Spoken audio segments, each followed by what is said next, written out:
Estamos aqui nessa noite para falar um pouco sobre o tropeirismo no Brasil e mostrar um pouco dessa história, da qual Jaguareíva fez parte. E para isso, nós convidamos o seu Pedro Martins para contar para a gente como foi essa história aqui em Jaguareíva. Então, o início de Jaguareíva, ele começou aí há 2 séculos quase atrás, né? Pela influência de ser um caminho do Viamão, que levava o transporte na época era em mulas. Então o caminho Viamão aqui passou muitas tropas, então era um trajeto de tropeiros, que aqui em Jaguareíva, por ser uma região de campos, né, rasteiro, então tinha muito pastagem, onde eles engordavam as mulas para chegar em Sorocaba, que já logo na frente já estava mais próximo, para eles venderem os animais com um porte bem ativo, com um porte bom para a carga. Porque na verdade, na época, eram comercializadas as mulas, os mulares e para transporte de carga. Então, no início, bem no princípio do nosso descobrimento do Brasil, os transportes eram feitos por pessoa, por escravo. Então, os escravos que começaram o transporte. Mas por ser um transporte humano e veio o animal mular, que poderia carregar o dobro da carga, e sendo que um escravo conduziria aí 10, 15 mulas carregadas. Então, em Minas Gerais, que era o local que mais se utilizavam as tropas mulares para transporte de cana, para transporte de açúcar, enfim, até mesmo por minério, né? Então, aí que a Jaguareíva foi um ponto que os tropeiros permaneciam aí vários dias até que as mulas se recuperassem da viagem para ser comercializado em Sorocaba. E temos também o início, o início da ferrovia, que foi o avanço bastante fundamental para Jaguareíva. No caso que isso aí já foi em 1900, já no 1800 e pouco, que começou pela história que a gente tem conhecimento, falado com os mais antigos, que ela se iniciou pela ferrovia, o aumento dos transportes daí, sabe? Porque na época era transportado por mulas, né, por cargueiro. Aí veio a condução da ferrovia, foi um avanço grande, aonde então houve-se, segundo a história que conta, que o conde Francisco Matarazzo se espelhou ali no bairro São Roque, onde tinha um criador de suíno, um safrista, que chamava-se Antônio Roque de Lima. Então ele era um grande produtor safrista de porcadeiro. Então ele viu ali, viu a matéria-prima, que seria o suíno, que estava aguardando para embarcar no trem, e daí viu a água, né, e viu a necessidade que ali ele poderia implantar uma empresa, conforme nós temos, foi a antiga indústria Francisco Matarazzo, né? Então ele tinha acesso no trem de parar o trem onde ele quisesse. O vagão dele tinha um alarme que ele acionava e ele parava a máquina. O maquinista parava para que ele viajava com essa liberdade de parar o trem. Então é o que a gente conhece assim da história do tropeirismo. E temos aí, como nós estamos aqui em Jaguareíva com o 2º ano do município, já comemorando o Dia do Tropeiro, né? Então eu acredito que seja o primeiro município do Paraná que tem historicamente registrado, agora que nós temos já a lei do município já consagrado dia 12 de maio, Dia do Tropeiro em Jaguareíva, em memória do coronel Luciano Carneiro Lobo, que foi um dos tropeiros respeitados da época, né, que conseguiu trazer do Rio de Janeiro, através do imperador Dom Pedro II, o título de Jaguareíva e também da cidade vizinha de Ponta Grossa. Então ele tinha influência no município, na época, naquilo que ele tinha uma invernada Jaguaraíva, né? Invernada Taquaral, que pertenceu a ele. Então, teve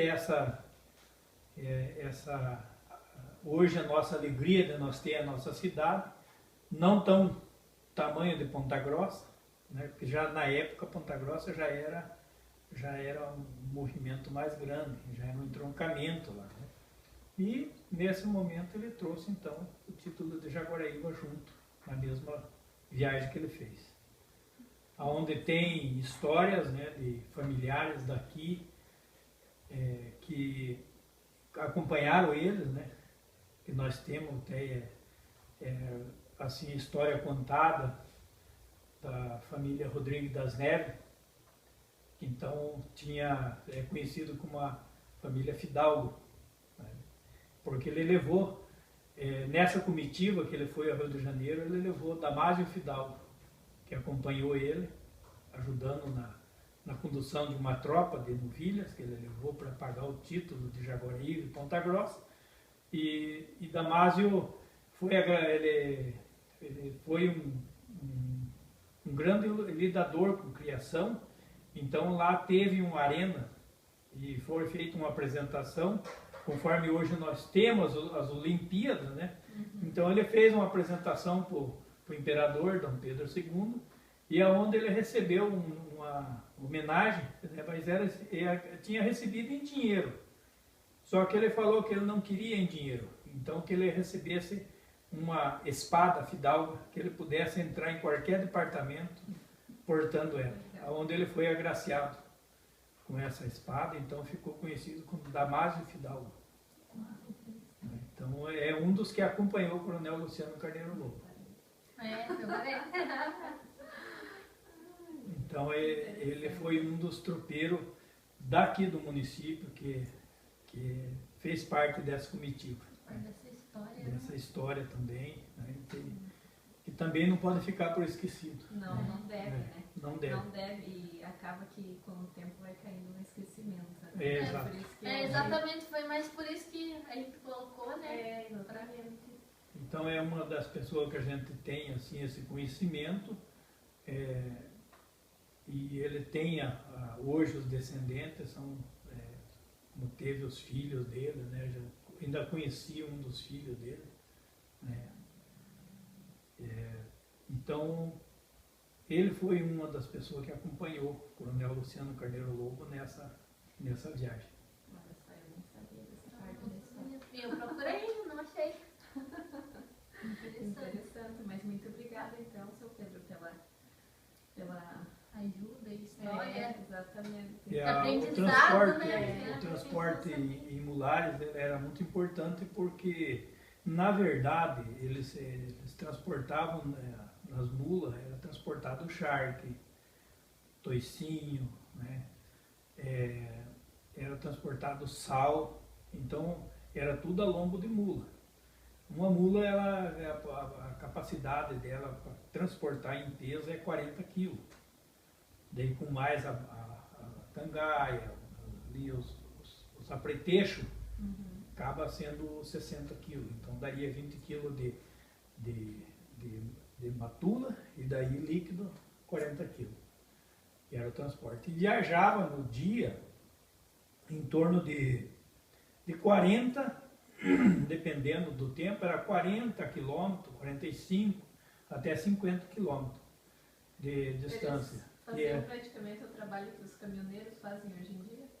É o trabalho que o caminhoneiro faz, né? E nós temos a nossa cidade, são baseadas a Passo de Mula. A Passo de Mula. Então, você pode notar que todas as cidades antigas que foram pouso tropeiro se torna a tranco de mula que fala, né? A 50 quilômetros, mais ou menos, de distância da outra. Sim. Então, por isso que temos essa cidade com essa distância de um município para o outro, porque era baseado pelo tranco de mula. Quanto ao porcadeiro, daí já era diferente. O porcadeiro, que também era um tropeiro, né? Também que tropeava diferente do muladeiro, ele andava menos. 20 quilômetros por dia que andava. Que o passo é mais curto. É mais curto. É. E também os porcos, também um porco gordo, ele anda, desenvolve menos a viagem, né? Então, e não pode apertar porque ele tem que manter o peso dele, né? Até chegar ao embarque para frigorífico. Interessante. Nossa, é muito bonita a história. Quanto mais a gente se aprofunda, mais interessante. E eu procurei bastante e não tinha tudo isso. Tinha história, claro, mas não era tão assim, né? Tipo, eles falaram assim mesmo sem interesse, assim, sabe? Falava meio por cima. Exatamente, é uma história tão bonita, né? E que tem Jaguaraíva, né? Que ninguém Pois é. fala que Jaguaraíva tem uma história bonita, né? Tem. Todo mundo vê Jaguaraíva como... Tem bastante história. Jaguaraíva até é uma cidade assim que ela teve muitos assim, pessoas que se dedicou ao tropeirismo. Nós tivemos aqui, não sei se vocês tiveram prestar atenção, mas teve uma exposição dos ferroviários e de onde tinha o lugar onde o trem tombou ali, né? Não sei se vocês viram, tinha um redondel de dar água para os animais ali. Essa parte eu não sei. Então tem um redondel ali. E eu mesmo ainda dei água muitas vezes para os animais nossos ali. Quando chegava, bebia água ali. Era um repuxo, chamava.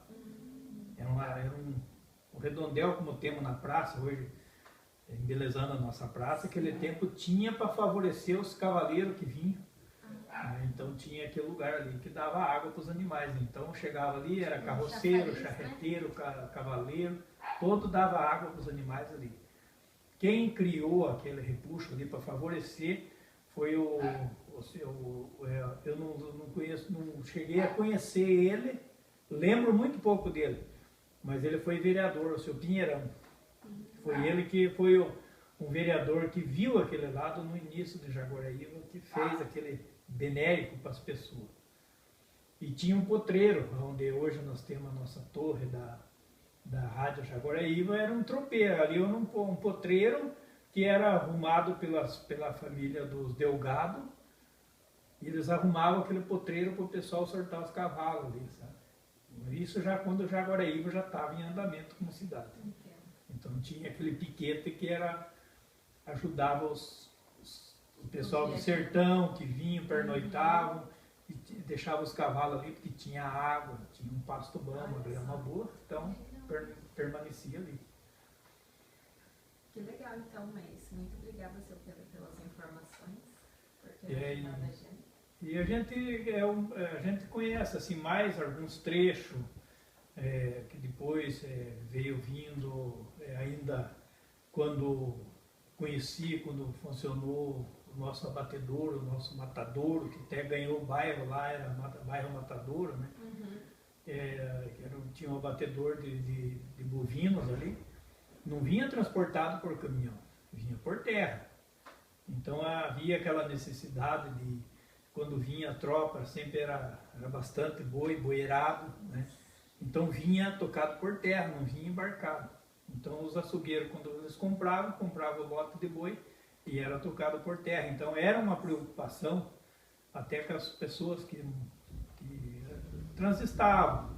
Então se procurava já naquela época os horários de escola, os horários que não tivesse crianças pela rua, né?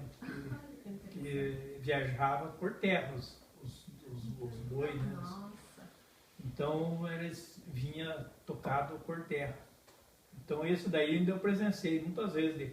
Daí vinha um na frente gritando, anunciando que estava vindo a boiada, para as pessoas se recolherem. Quem às vezes estava na rua, emprestava o pátio, o quintal do vizinho para se abrigar. Vinha um na frente conduzindo, gritando, né, que estava vindo a boiada para as pessoas se cuidarem. Né? Então, esse daí ainda eu consegui, alcancei de ver esses transportes ainda por terra, né, tocado. Legal. Então tá, acho que tá bom.